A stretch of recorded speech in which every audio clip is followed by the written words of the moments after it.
Hi, I'm Cassandra. Welcome back to my channel. In today's video, I'm going to weave you the tale of how I went from the valedictorian of my high school to a college dropout.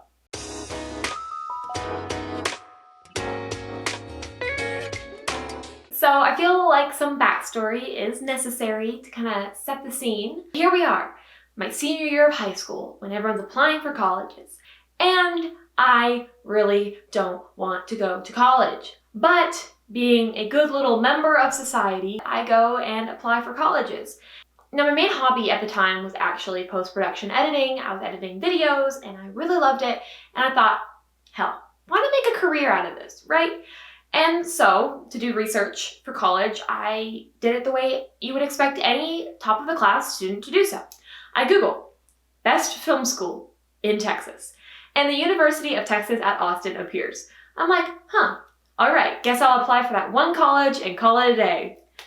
I literally only applied for that one college. That was really stupid of me in hindsight.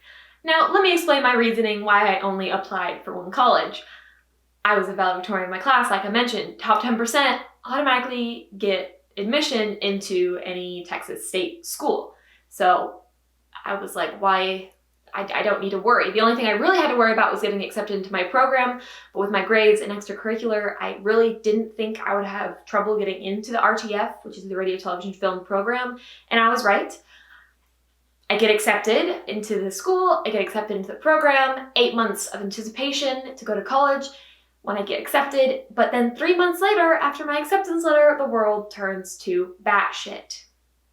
And we all know the story from there. Now, like I mentioned in the beginning, I didn't want to go to college. I had no desire to do so at all since my sophomore year of high school. Even when I was like in 8th grade, I was expected to go to college, but I really didn't have like a dream college or dream career. And I still don't know what I want to do with my life, but that's okay, and I'll get into that later. So let me explain why I did end up going to college, even though it wasn't for very long. So the first reason was expectations from society. Like I said, it's kind of like the path you're expected to take, right? You go to school, you graduate high school, you go to college, you get your degree, and then you get a job in the field. You know, life. So that was the first reason, is because I was like, there's nothing else I can do, really. Like, what if I don't go to college? Like, how am I supposed to make enough money to like get a job and move out and do life, you know, pay the bills, get a car, stuff like that. The next reason is because I felt like it would be a waste if I didn't go to college. A waste of the free money that you get for being the valedictorian of your high school. Your entire first year of college is paid for. The tuition, not the housing and stuff like that. Tuition is completely paid for. That's a lot of money, and I didn't want to waste that by waiting a gap year, because if you take a gap year, the scholarship is no longer applicable. So I thought, okay, it would be a waste of money if I didn't go to college, even though I'm spending thousands of dollars to like housing and stuff like that in the books, because it just covers tuition, which is still a lot of money, but it's not a free first year, you know, like it is made out to be. And the second thing I didn't want to waste was my brains, which sounds ridiculous. When you're a gifted student, you're expected to go off into the world and do all this smart shit. But kind of like that TikTok trend that's been going around, it was like, oh, I can't talk right now, I'm doing gifted kid burnout shit. And I'm like, wow, like I feel that. By the time I got to high school and I was a senior in high school, like I felt so burnt out on my education. And I thought going to college, I would find my passion again for education and learning, and I just didn't, because it was all online. And that's, again, I'll cover that in a little bit. And the last reason why I wanted to go to college is kind of a dumb reason. It was for like that college experience, you know? People say that college is the best time of your life. You gotta live it up. And I know that's not true. Like, I know it's not true. I've talked to both my brothers who went to college, and both of them are like, yeah, it's a bunch of horseshit. I know that the entertainment industry glorifies the college experience. Like, I know that, like, logically. But still, there is that sort of college experience. And I had that for the semester I was there where, you know, you're doing laundry at 3 a.m. and you see people just like in the hall studying, and it's just like, college is like a different breed of people, I swear. It's like the first time that people are living on their own and like taking care of themselves completely by themselves and like interacting with no parental supervision, and it's just like, it's wild. And Austin is a wild city, so of course that was a whole different kettle of fish. Is that the saying, kettle of fish? Maybe? I don't know. Alright, now that I have told you the backstory and the reasoning, let me tell you about my first semester at UT Austin. So the first thing that I need to mention is that I'm from a tiny town. My high school class, my graduating class, was 70 people. My 8th grade class was 14 people. I have lived in a tiny town my whole life. And Austin is f***ing huge. And it's intimidating for someone who's from a small town and is kind of introverted and kind of doesn't like to not know what they're doing. So I move in, I get all my stuff unpacked, I tell my parents, get out of here, where I'm good. I'll decorate my dorm, I'll do all that shit on my own. I'm an adult now, I'm a college student, I'm independent. And so they leave, I work on setting up my room for a couple hours, and then I like take a break and I sit down and I'm like, holy shit, I'm alone. Like, I know nobody. I hadn't even met my roommate at that point. The only person I knew was one of my friends that I knew since kindergarten. She had also gone to Austin. So I call her up and I'm like, Stephanie, I'm fucking scared. Come get food with me. And so we walked the city together. That was quite nice. It was the only time I saw her. And it was honestly like so helpful though, because I literally did not want to leave my dorm room. I was so scared. Like, and it sounds ridiculous because after living there for 3.5 months, like I know the campus, it's not that bad. It was just a lot to take in a very short amount of time. Like literally a day after that, I got like really sick, like throwing up sick, which is the same day that I met my roommate for the first time. And, you know, with COVID and everything, I was like, oh, great. She probably thinks I have COVID. I'm like barfing my guts up in the bathroom.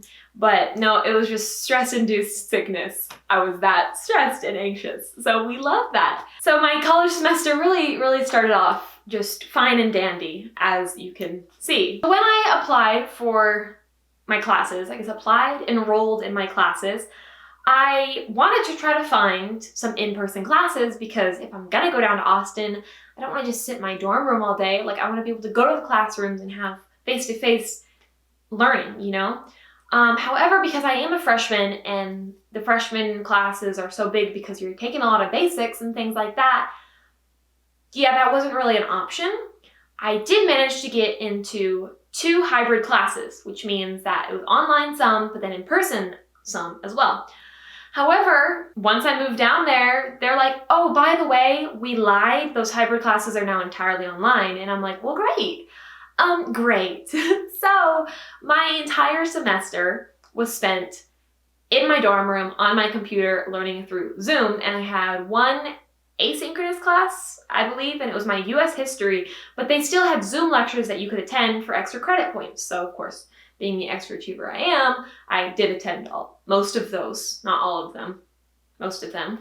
It was rough. It was rough. I did try to go around campus. I went to the student activity center to like do some of my homework and stuff when I need to get stuff done. But my sleeping schedule was absolute whack. It was like 3 a.m. to like 12 p.m. I was sleeping, and then I would get up and I would do my homework, and then I would just kind of like watch Among Us videos when that was popular. I watched a lot of hours of Among Us videos when I was in college. That's kind of embarrassing. I watched so many TV shows and movies, and I didn't really get to go out and do much. I did have a small group of friends, and we would occasionally like go to Buc-ee's. We went to one of their houses, and I played Clue for the first time, which is so much fun. Holy crap.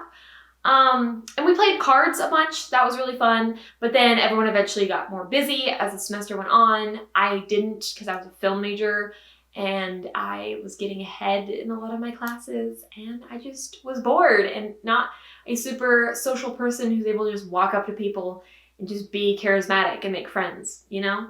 After a week of taking classes there, I remember I called my mom and I was like, yeah, I don't want to do this here.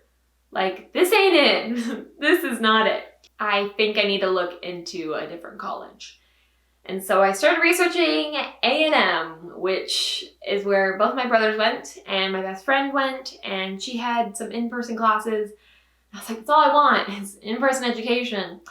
And you know, in To All the Boys I Loved Before 3, when Peter's like, just transfer after your freshman year. Like, if only it was that simple. So originally I was looking at the visualization program through the College of Architect at A&M because I was getting into graphic design, and I was like, okay, maybe this is it. Maybe this is what I can do, is do graphic design. It's still artistic and it's still a creative field, but it's something that I might enjoy more than going into the entertainment industry, but more so on the advertising side of doing, like, you know, visualization. However, for that, you need to complete college physics and calculus in order to actually be able to even apply, and that doesn't even guarantee you a spot because they only accept 5 to 15 transfer applicants. Let me say that again. 5 to 15 transfer applicants into the visualization program. And that was plan A. And obviously, like I said, I dropped out. Therefore, I did not follow through with plan A. My plan B was maybe I'll become a business major. I didn't have enough time to get all the classes done to be able to transfer my sophomore year. So I was like, okay, if I stick it out through my freshman year and I stick it out through my sophomore year at UT, then I can transfer to A&M my junior year and finish out at A&M. Like, that's gonna be hell because I don't want to stay at UT any longer. So that was a short-lived dream of plan B. My plan C, yes, there's a lot of plans. My plan C was to finish up the semester at UT and then try to take classes through a community college to then be able to transfer to A&M after getting like my basics out of the way. Now, plan D, yeah, we've made it all the way to plan D. I promise there's no more of the alphabet. This is where the story ends. Plan D was for drop out. I don't actually like saying that I dropped out. Like, I say it jokingly, like, oh, I'm a college dropout, but I'm more like saying I withdrew from the university, because dropping out kind of sounds like I flunked out of my classes, which is not the case at all. I had A pluses in all of my classes that I took my first semester, so it wasn't for academic reasons. It was solely for like my mental health and my well-being and life. And I can mostly blame everything on COVID, because I feel like maybe I would have really loved UT if COVID wasn't a thing and I would have met new people and just been in a good, positive environment. But being down there, it felt so toxic and everyone was just like on edge about getting COVID and they were just so stressed and it was just like toxic. The circumstances and the stars were not aligned for me to be attending college during COVID. I cannot learn online. I learned that the hard way. I mean, yes, as I said, I got good grades, but my health declined rapidly. And I talked to my mom and she's like, it's not worth your health. And I was literally getting sick from how anxious and stressed I was just about having to do all this online stuff and just being in the same spot every single day and feeling like I was learning nothing. It was rough. Like, college was rough for me. A big thing that almost kind of held me back from dropping out, even though I told you I was so miserable, was that college is almost a safety net into the real world. Like, that's a 4-year buffer before you really even have to like go out on your own and do stuff. It really is. And I didn't want to use college like that. I didn't want to spend tens of thousands of dollars for a buffer just to attend college to go to college. And that was something that I swore to myself in high school, that I wouldn't go to college just to go to college. I wanted to know what degree I wanted to get, and I kind of wanted to just get in there and then get out. If I ever do go back, when maybe COVID's gone, or I finally decide like something I'm actually super passionate about and I can make a career out of, and I can see myself 10 years into the future still doing it, then yeah, I will go back, but it will be a get in, get out. I'll probably do like summer semesters, mini-mesters, just to get in and out as quickly as I can. And the good news now about my decision to drop out is that right now I'm a server at Olive Garden and I make enough money to be able to eventually move out nowhere. Why? I now make enough money to where I can A, work flexible hours, and B, when I move out, I can pay the bills.